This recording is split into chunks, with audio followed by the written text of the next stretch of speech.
Bien-aimés en Jésus-Christ, salut et bienvenue à With Nous, notre communauté qui lit la Bible ensemble pour connaître les promesses qu'on a en Jésus-Christ, notre Seigneur, notre Sauveur et notre espérance. Nous lisons 1 Corinthiens chapitre 2. Pour moi, frères, lorsque je suis allé chez vous, ce n'est pas avec une supériorité de langage ou de sagesse que je suis allé vous annoncer le témoignage de Dieu, car je n'ai pas eu la pensée de savoir parmi vous autre chose que Jésus-Christ et Jésus-Christ crucifié. Moi-même, j'étais auprès de vous dans un état de faiblesse, de crainte et de grand tremblement.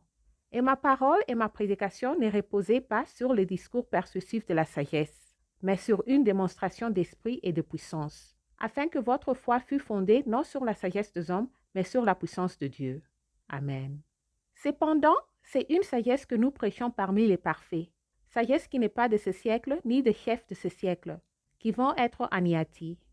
Nous prêchons la sagesse de Dieu, mystérieuse et cachée, que Dieu, avant les siècles, avait destinée pour notre gloire. Amen. Sagesse que aucun des chefs de ce siècle n'a connue, car s'ils l'eussent connue, ils n'auraient pas crucifié le Seigneur de gloire. Mais comme il est écrit, ce sont des choses que l'œil n'a point vues, que l'oreille n'a point entendues, et qui ne sont point montées au cœur de l'homme, des choses que Dieu a préparées pour ceux qui l'aiment. Amen. Dieu nous les a révélées par, je tourne la page, l'Esprit, car l'Esprit sonde tout, même les profondeurs de Dieu. Amen. Lesquels des hommes en effet connaît les choses de l'homme, si ce n'est l'Esprit de l'homme qui est en lui? De même, personne ne connaît les choses de Dieu, si ce n'est l'Esprit de Dieu. Amen. Or nous n'avons pas reçu l'Esprit du monde, mais l'Esprit qui vient de Dieu, afin que nous connaissions les choses que Dieu nous a données par sa grâce. Alléluia. Et nous en parlons, non avec le discours qu'on enseigne la sagesse humaine, mais avec ce qu'on enseigne l'esprit, employant un langage spirituel pour les choses spirituelles. Amen.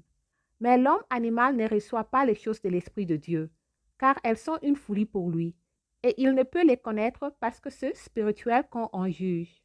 L'homme spirituel, au contraire, juge de tout, et il n'est lui-même jugé par personne. Car qui a connu la pensée du Seigneur pour l'instruire? Or nous avons la pensée de Christ. Amen. Merci d'avoir lu ensemble. J'améliore mon français en lisant la Bible. Restez en Jésus-Christ et shalom.